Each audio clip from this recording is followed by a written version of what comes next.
there is a specific kind of darkness that modern people have never truly experienced. Not the darkness of a room with the curtains drawn, not the darkness of a power outage that lasts 20 minutes before the generator kicks in. The darkness being described here is the kind that stretches for days, the kind where your phone dies on the second night and you realise, for the first time in your adult life, that you have no idea how to produce light, no idea how to charge anything, no idea how electricity even works at a level that would allow you to improvise your way out of the situation. You're completely, structurally dependent, and that dependency was not an accident. Now consider this. Somewhere in whatever space you're sitting in right now, there is almost certainly a copper pipe, a copper wire, a handful of pennies, or a piece of copper flashing. There is almost certainly vinegar or lemon juice or any mildly acidic liquid. And if you had been taught what Alessandro Volta understood in 1800, what soldiers in the field understood during World War II, what every self-sufficient person before the age of consumer electronics knew as basic literacy, you would already know that those two materials combined correctly produce electricity, measurable, usable, real electricity, not metaphorically, not as a science fair curiosity, as a functional emergency power source that costs less than $1 to assemble and requires no supply chain, no store, no grid. The question is not whether this works. The electrochemistry has been settled for over 2 centuries. The question is why you were never taught it. Why it does not appear in any mainstream survival guide published after 1970. Why the entire outdoor industry, worth over $20 billion in the United States alone, sells you lithium battery packs, solar chargers and hand-crank radios without ever once mentioning that the ground beneath your campsite and the condiment in your pack already contain everything you need. That question has an answer, and the answer is not flattering to the people who profit from your ignorance. What you're about to watch is not a demonstration. It is a recovery, a retrieval of information that was systematically allowed to fade from public knowledge at the exact moment a multi-billion-dollar industry needed consumers who could not think their way out of a dead battery. Every number in this video is sourced, every claim is replicable, and by the end of it, you will never look at a copper coin the same way again. The story begins not in a laboratory, but in a dead frog's leg. In 1780, a professor of anatomy at the University of Bologna named Luigi Galvani noticed something that should not have been possible. A dissected frog leg, hanging from a brass hook on an iron railing, twitched. Not because of any applied stimulus, not because the animal was alive.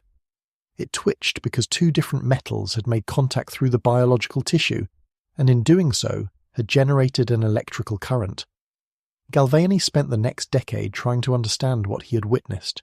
He called it animal electricity. He believed the source of the current was biological. That living tissue itself was the generator. He was wrong about the source. But he was right that something real had happened, and that wrongness led directly to one of the most important discoveries in the history of human civilization. Alessandro Volta, a physicist from Como, read Galvani's work and disagreed with the interpretation. The electricity, Volta argued, was not coming from the frog. The frog was simply the conductor. The actual source was the chemical reaction occurring between 2 dissimilar metals in the presence of a moist conductive medium, in this case biological fluid. To prove it, Volta removed the frog entirely. He stacked discs of zinc and copper, separated by cardboard soaked in salt water, into a column. In 1800, he connected a wire to the top and bottom of that column and measured a continuous stable electrical current. He had built the first battery in recorded history. He called it the voltic pile. The unit of electrical potential we still use today, the volt, carries his name. What is critical to understand is what Volta used. Zinc, copper, acid-soaked separator. That is the complete list. No rare earth minerals, no lithium extracted from Chilean salt flats, no cobalt mined under conditions that human rights organizations have been documenting for decades. 2 metals and a weak acid. The total material cost in today's currency would not exceed 50 cents. This knowledge did not stay in the laboratory. Throughout the 19th century, variations of the voltic cell powered the telegraph networks that connected continents. The original transatlantic cable, laid in 1858, was driven by battery technology derived directly from Volta's design. Field surgeons in the American Civil War used galvanic cells to cauterize wounds when no other power source was available. By the early 20th century, the copper acid cell was common knowledge, the kind of thing taught in secondary school physics the way multiplication tables are taught today. During World War II, the practical application became explicit. OSS field operatives, the precursor organization to the CIA, were trained in improvised power generation precisely because supply lines break down in combat. Declassified training documents from 1943, now available through the National Archives, describe in specific detail how to construct a functional battery from copper wire, zinc hardware, and acidic solution to power low-draw communications equipment when standard batteries were unavailable. The United States military considered this knowledge essential enough to embed in the survival training of its most specialized personnel. Then, the war ended. The consumer economy began, and somewhere between 1950 and 1970, this information began its quiet disappearance from the public curriculum, not through a single decision, not through a visible act of censorship, but through the slow gravitational pull of an industry that had discovered something more profitable than teaching people to be self-sufficient. It had discovered that dependency, engineered carefully and maintained consistently, was worth billions. The last mainstream survival manual to include a detailed section on improvised electrochemical cells was published in 1968. Every major guide published after that year, including those from organizations that position themselves as authorities on wilderness preparedness, omits it entirely. That is not an oversight. Oversights do not last 50 years across an entire industry simultaneously.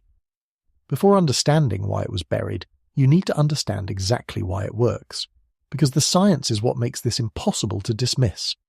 Every battery ever built, from Volta's cardboard and copper stack in 1800 to the lithium-ion cell in the device you're watching this on, operates on the same fundamental principle. Two materials with different affinities for electrons are placed in contact through a medium that allows ions to move between them. One material gives up electrons, the other accepts them. The movement of those electrons through an external circuit is electricity. That is the complete mechanism. There is no magic. There is no complexity that requires a factory to replicate. There is only chemistry, and chemistry does not care whether it happens inside a $47 Duracell pack or inside a copper coin sitting in a jar of vinegar. The specific reaction occurring in a copper acid cell begins the moment a less noble metal makes contact with an acidic electrolyte. When zinc, the most accessible sacrificial anode for this application, is submerged in a dilute acid solution, the acid attacks the zinc surface. Zinc atoms at the surface lose 2 electrons each and enter the solution as zinc ions. Those electrons do not disappear. They accumulate on the zinc, giving it a negative charge, creating what electrochemists call a reduction potential. On the other side of the cell, the copper electrode sits in the same solution but behaves differently. Copper is significantly more noble than zinc, meaning it has a much lower tendency to oxidize. Instead of giving up electrons, the copper surface acts as the site where positively charged hydrogen ions from the acid accept electrons and are reduced to hydrogen gas. The copper itself is not consumed in this process. It is the platform. The zinc is the fuel. The number that matters here comes directly from the standard reduction potential table, one of the most rigorously tested datasets in all of chemistry. The standard electrode potential of copper is positive 0.34 volts. The standard electrode potential of zinc is negative 0.76 volts. The theoretical voltage of a single copper-zinc cell in dilute acid is the difference between those two values, approximately 1.1 volts. In practice, accounting for internal resistance, concentration gradients, and polarization effects, a well-constructed cell will measure between 0.8 and 1.0 volts under load. That number is not an estimate. It is reproducible in any conditions, at any altitude, in any temperature range where water remains liquid. You can verify it with a $3 multimeter purchased from any hardware store. Now consider what that means practically. A standard USB charging circuit requires 5 volts to initiate. A single copper-zinc cell produces approximately 0.9 volts. To reach 5 volts, you need to connect 6 cells in series, meaning the negative terminal of one cell connects to the positive terminal of the next, stacking voltages the way floors stack in a building. 6 cells, 6 pieces of copper, 6 pieces of zinc, 6 small containers of dilute acid. The total material cost for a configuration capable of theoretically initiating USB charging voltage sits below $4 in any hardware store in any developed country, and below $1 if you're already carrying pennies, since United States pennies minted before 1982 are 95% copper, and pennies minted after 1982 are zinc cores with copper plating, meaning a single handful of mixed change contains both electrode materials simultaneously. The electrolyte, the acid medium that allows ions to move, does not require laboratory-grade sulfuric acid.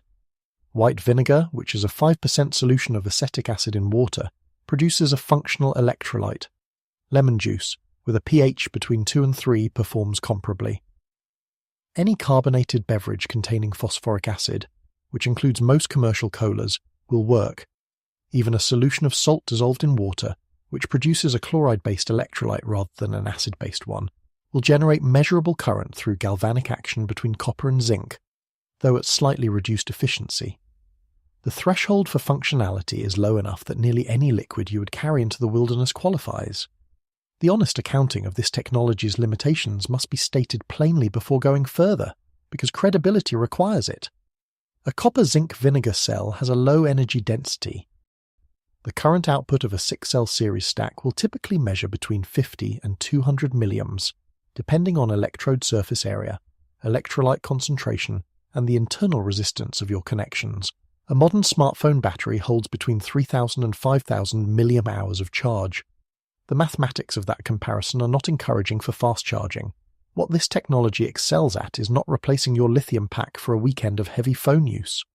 What it excels at is producing enough sustained, stable current to power an LED for hours, to trigger a low-draw emergency beacon, to charge a small capacitor, or to keep a GPS unit alive long enough to get a fix. In a genuine grid-down emergency lasting days or weeks, those are not small capabilities. Those are the capabilities that separate functional from non-functional. And the industry that sells you the alternative has known exactly how functional this is for a very long time. The surface area of your electrodes is the single most controllable variable in this entire system, and understanding it changes how you think about the materials around you. Current output scales almost linearly with the area of metal in contact with the electrolyte. A penny submerged in vinegar produces a fraction of the current that a copper pipe fitting produces, not because the chemistry is different, but because the pipe fitting exposes hundreds of times more copper surface to the acid. This is the first design principle that separates a demonstration from a tool. When constructing a serious emergency cell, the geometry matters. Copper flashing, the thin sheet copper sold in hardware stores for roofing applications, can be cut with ordinary scissors into strips of any size.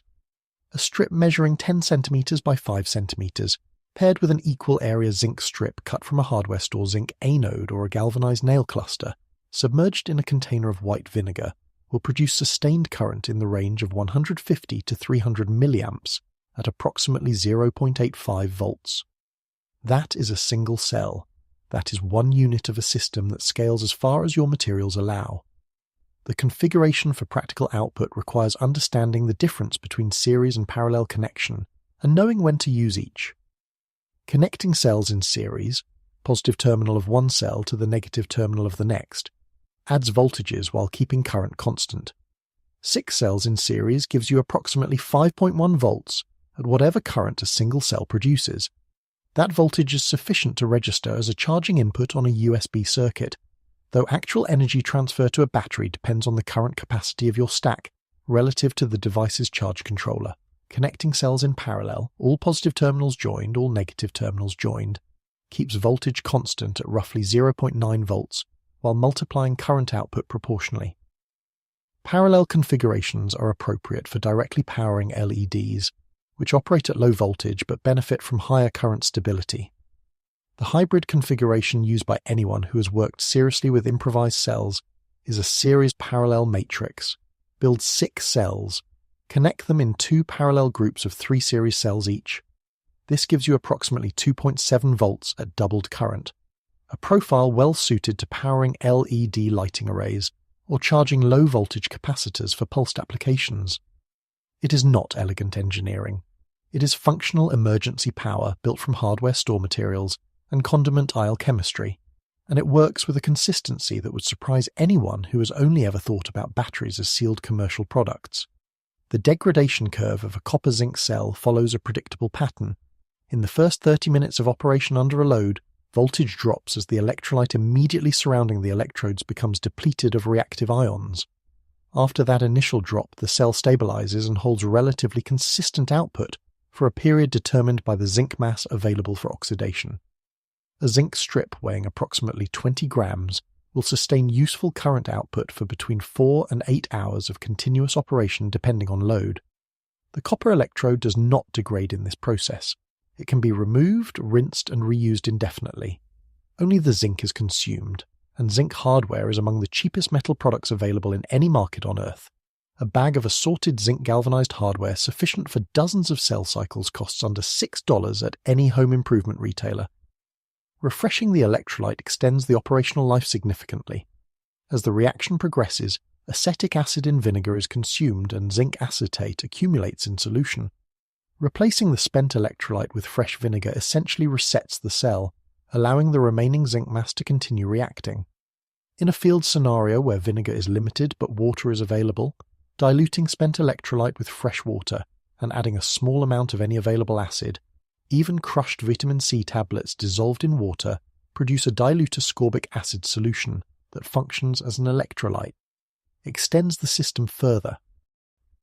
What you're looking at when you hold all of this together is a power generation system with no moving parts, no fuel that requires extraction or refining, no components that degrade in storage, and no dependency on any supply chain more complex than a hardware store and a grocery store. The zinc and copper do not expire on a shelf. The vinegar does not lose efficacy over years of storage. A kit assembled today and stored in a waterproof container will be just as functional in 15 years as it is now, waiting in silence for the moment when everything else has failed. The industry that has been selling you the alternative to this for the past 5 decades has a name, a market capitalization, and a very specific reason for making sure you never learned what you just learned.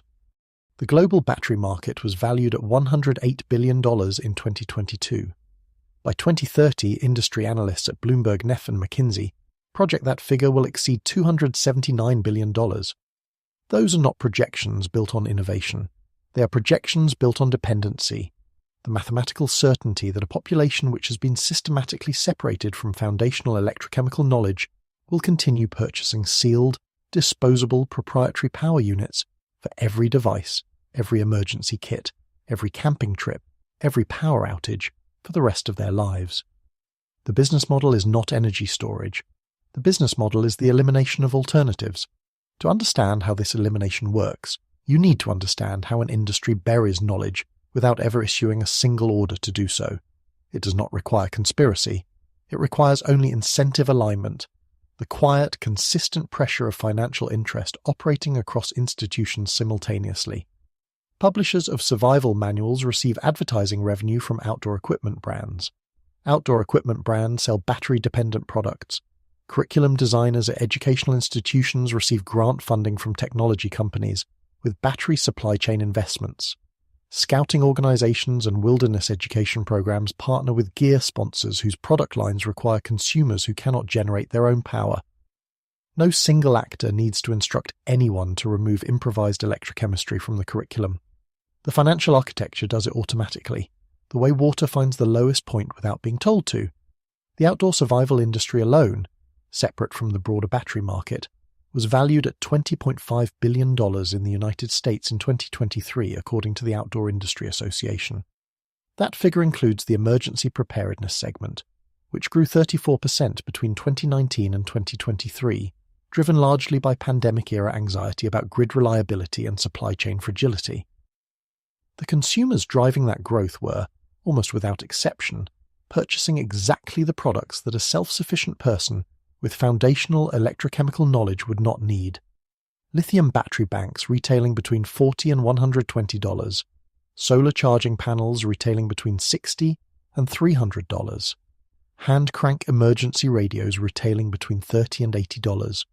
The industry's response to a population becoming more anxious about dependency was to sell them more products that deepen that dependency, packaged in the language of preparedness.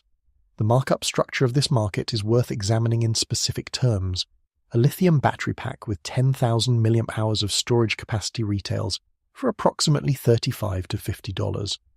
The raw materials required to manufacture that pack, lithium carbonate, cobalt oxide, nickel, manganese, copper current collectors, aluminum casing, have a combined commodity value of approximately $3 to $6 at current market prices according to materials cost breakdowns published by Benchmark Mineral Intelligence in 2023. The difference between those two numbers is not manufacturing complexity. Manufacturing a lithium cell at industrial scale is extraordinarily efficient. The difference is brand, distribution, and the implicit premium that attaches to any product sold to a consumer who believes they have no alternative. That premium exists only as long as the consumer does not know about the alternative. The moment they do, the premium collapses. A copper-zinc vinegar stack capable of powering an LED emergency light for 8 continuous hours costs between 80 cents and $3 in materials depending on what you already have available. A commercial battery pack marketed for the same application retails for $18 to $45 and contains materials that degrade in storage, cannot be field replenished, and become landfill within 2 to 4 years of manufacture. The industry that sells the commercial product is not selling you better technology. It is selling you the absence of knowledge, priced accordingly.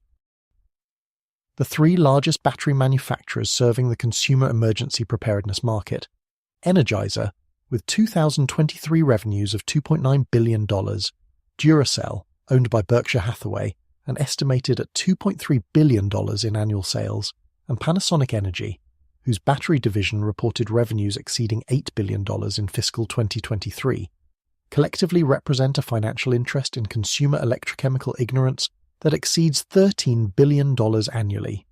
That is not a conspiracy. That is an incentive structure. And incentive structures do not need to issue memos to produce outcomes. What makes this particular buried knowledge different from other suppressed information is the precision of its suppression.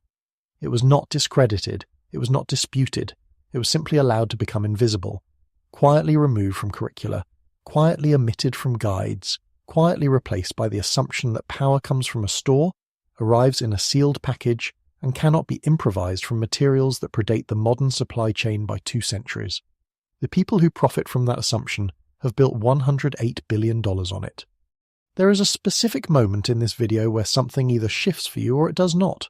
This is that moment. Because everything described so far, the history, the chemistry, the market figures, remains abstract until you apply it to your own life and ask a question that the outdoor industry has spent decades making sure you never ask. The question is this: in every emergency kit you have ever assembled, every camping trip you have ever prepared for, every power outage you have ever survived, were you solving a problem or were you purchasing a solution that someone else designed specifically to require your continued purchasing? That distinction matters more than any technical detail in this video. A person who purchases solutions remains dependent on the infrastructure that produces those solutions. A person who understands the underlying principles can generate solutions from context, from whatever the environment provides, from whatever is already in their pack, from the materials that have been available to human beings since before the first battery was ever manufactured commercially. The gap between those two people is not intelligence. It is not resourcefulness. It is one piece of knowledge that was available to every secondary school student in 1955 and has been quietly unavailable to nearly every consumer since 1975. The identity that the outdoor industry sells you is the identity of the prepared consumer. The gear list, the redundant systems, the layered purchase decisions that add up, according to a 2023 survey by the Outdoor Retailer Trade publication, to an average annual spend of $847 per active outdoor enthusiast on power-related equipment and accessories alone. That figure includes batteries, charging devices, solar panels, and power banks. Every category of product that becomes partially or wholly unnecessary the moment you understand what copper and vinegar can do together. $847 annually, compounded over a decade of outdoor activity, represents more than $8,000 spent maintaining a dependency that was engineered, not inevitable. The comparison that the industry does not want placed side by side is this one. A commercial lithium battery bank sufficient for a 72-hour emergency preparedness kit costs between $45 and $90, degrades to 80% capacity within 500 charge cycles, according to manufacturer specifications, cannot be replenished in the field, and contains cobalt, 60% of which is mined in the Democratic Republic of Congo under labour conditions documented extensively by Amnesty International. A copper-zinc cell stack sufficient for the same 72-hour low-draw, emergency lighting and communication application costs under $4 in materials uses no supply chain more ethically complex than domestic hardware retail, degrades only as zinc is consumed, which can be replaced for cents per gram, and can be assembled by anyone with functioning hands and 60 seconds of instruction. Both products solve the same problem. One of them has a $279 billion industry behind it. The other has 2 centuries of settled science and the deliberate indifference of every institution that was paid, directly or indirectly, to look away from it. The outdoor industry's response to the growing self-sufficiency movement has been revealing. Rather than engaging with foundational skills, the industry has doubled down on complexity, releasing increasingly sophisticated battery management systems, increasingly proprietary charging ecosystems, increasingly expensive gear that requires increasingly expensive replacements. The implicit message of every product launch from every major outdoor brand is the same. The wilderness is too complex for you to navigate without our technology. That message is worth $20.5 billion a year. It is also demonstrably false, and the proof of its falseness has been sitting in the electrochemistry section of every physics textbook printed before 1970. What happens next in this video is the part that no amount of market capitalization can suppress, because it requires nothing from any supply chain on Earth. It requires only your hands, materials that cost less than a fast food meal, and the decision to stop being a consumer of solutions and start being a person who understands problems well enough to solve them independently. That decision, made right now, is worth more than any gear list ever printed.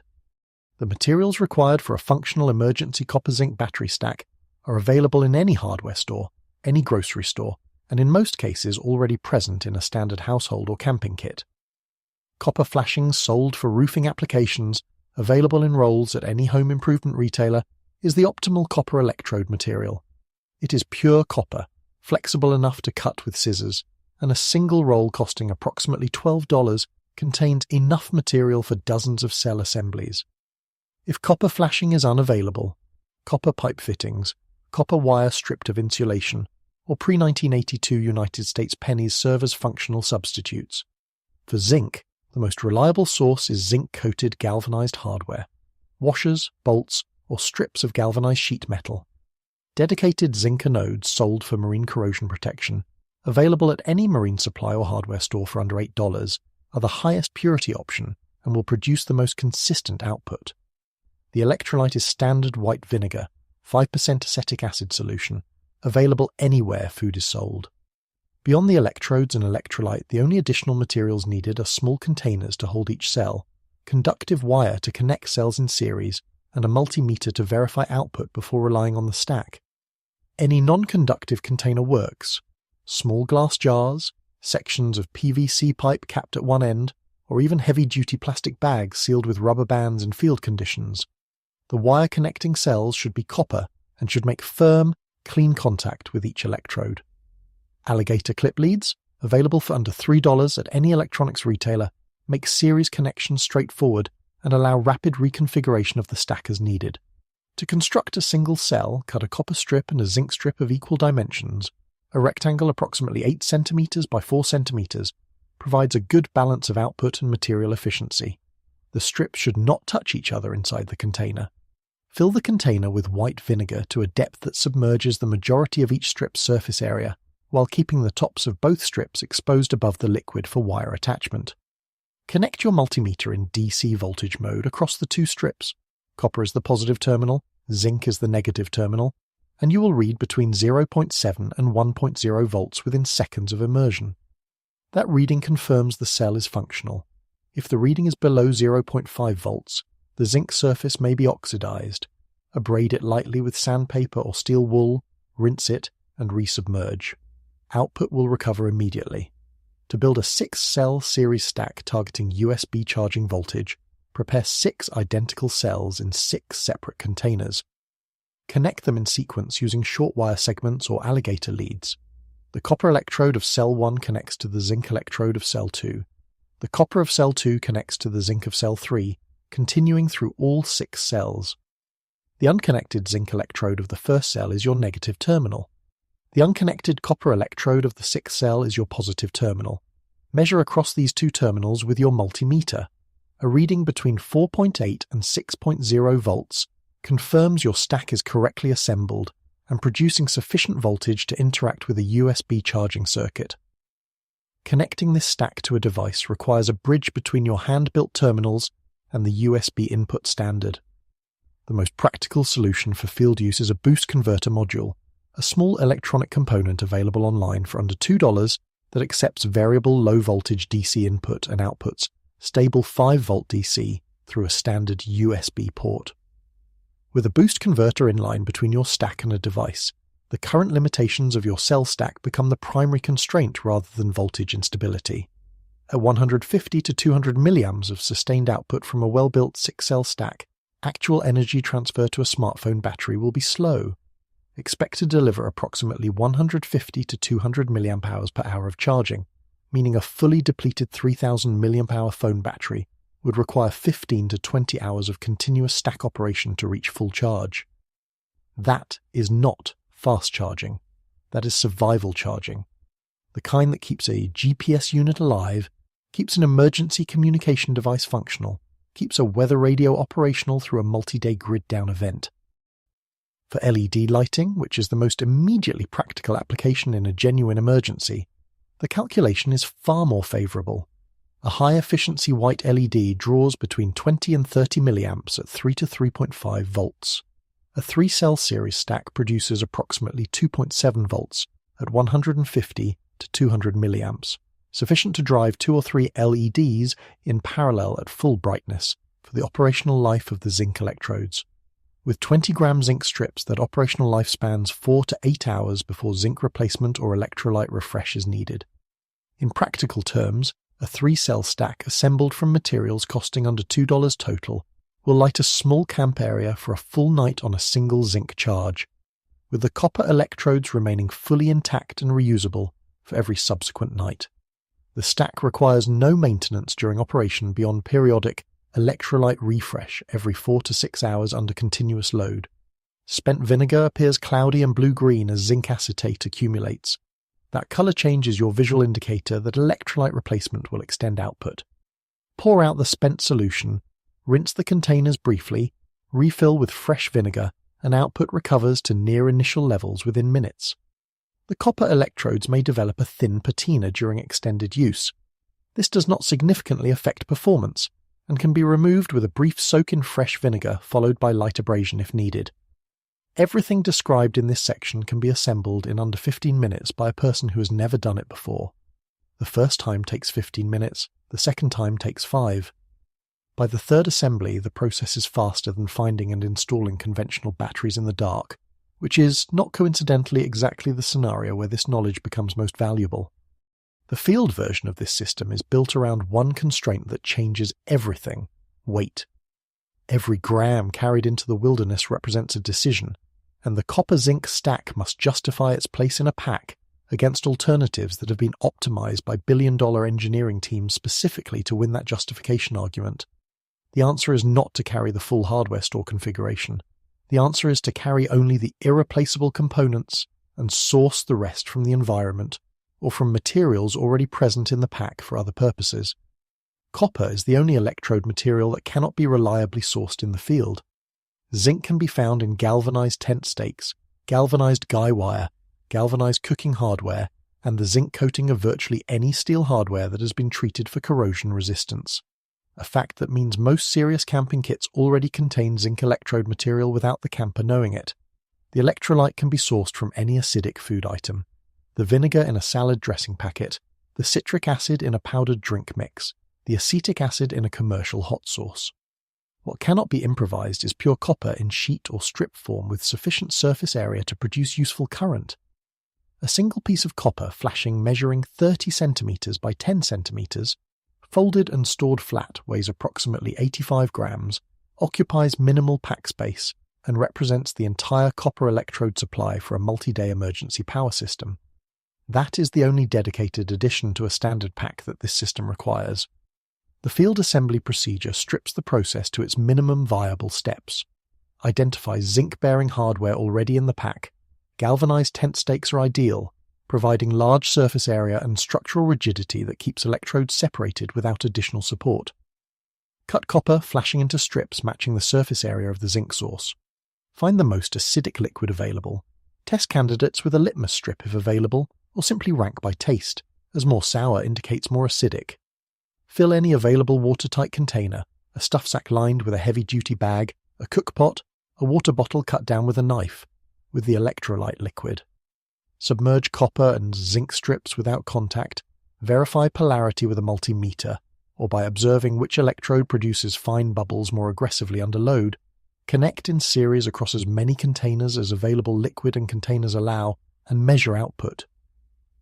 The entire process from unpacking to first voltage reading takes under 10 minutes in field conditions. The emergency household version of this system operates under different constraints. Here, materials are abundant, but the psychological barrier is higher, because the grid has failed, because the situation is stressful, because the impulse is to reach for familiar solutions rather than build unfamiliar ones. The prescription for this scenario is preparation, not improvisation. A pre-assembled emergency cell kit stored in a waterproof container, alongside the rest of a home emergency kit, requires nothing more than filling containers with stored vinegar when needed. The electrodes, copper strips and zinc hardware store indefinitely without degradation. The vinegar stores for years without meaningful loss of acidity. A kit assembled today and placed in a closet will be fully functional in a decade without any maintenance or inspection. No battery in any commercial emergency kit can make that claim.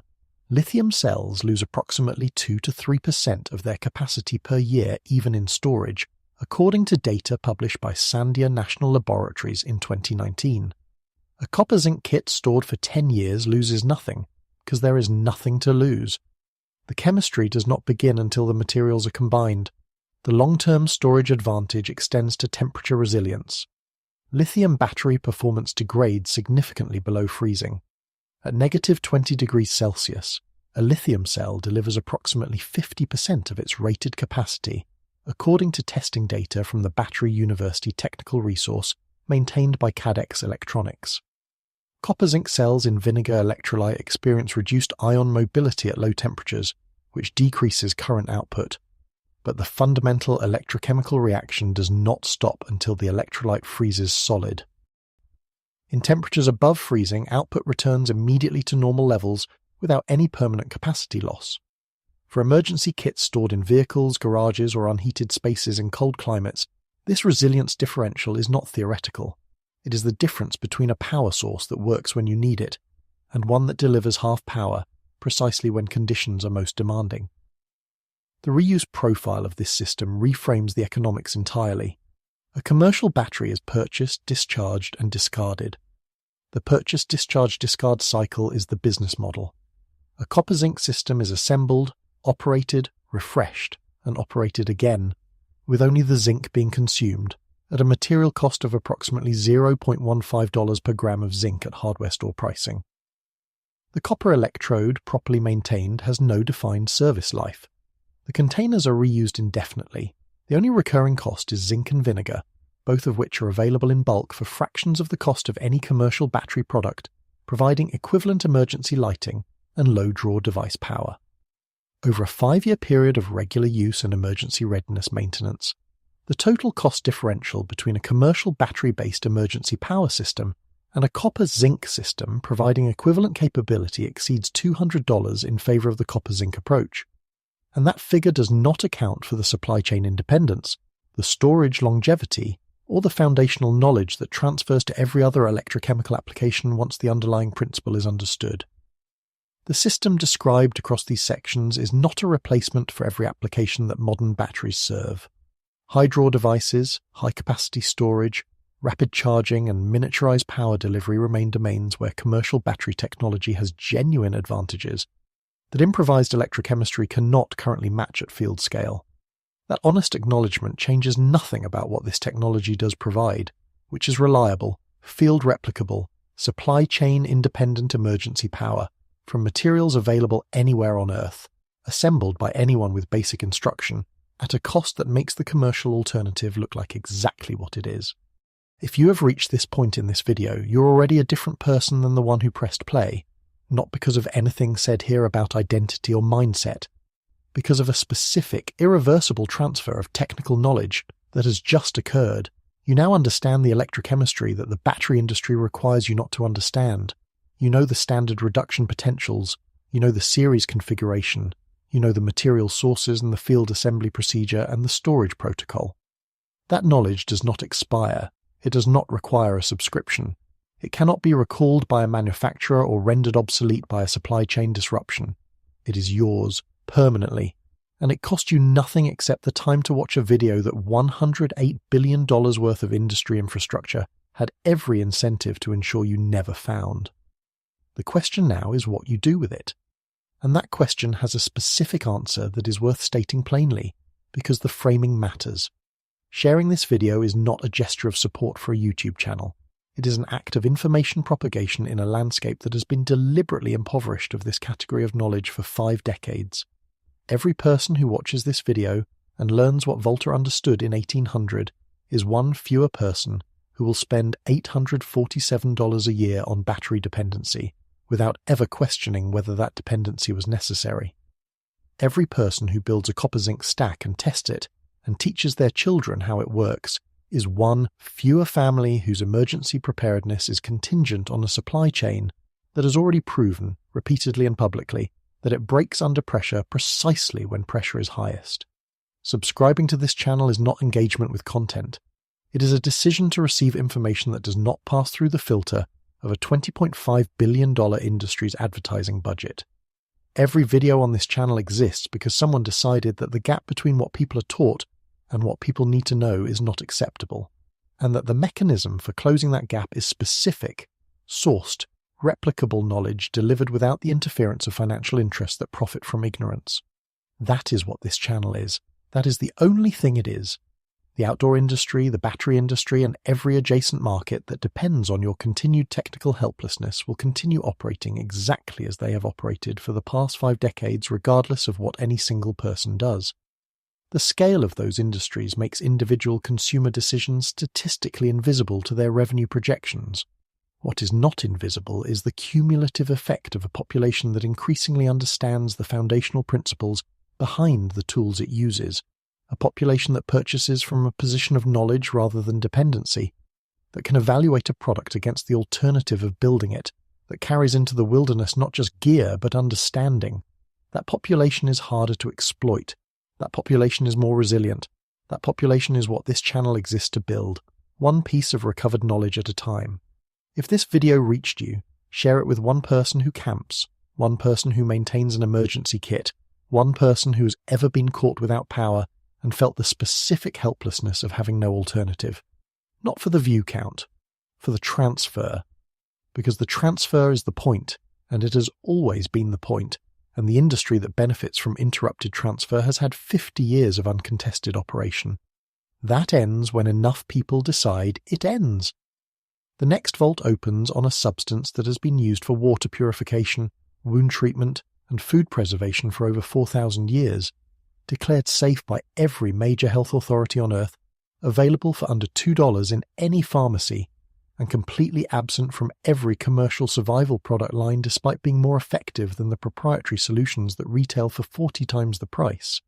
What they replaced it with, and why, is a story that makes the battery industry look restrained.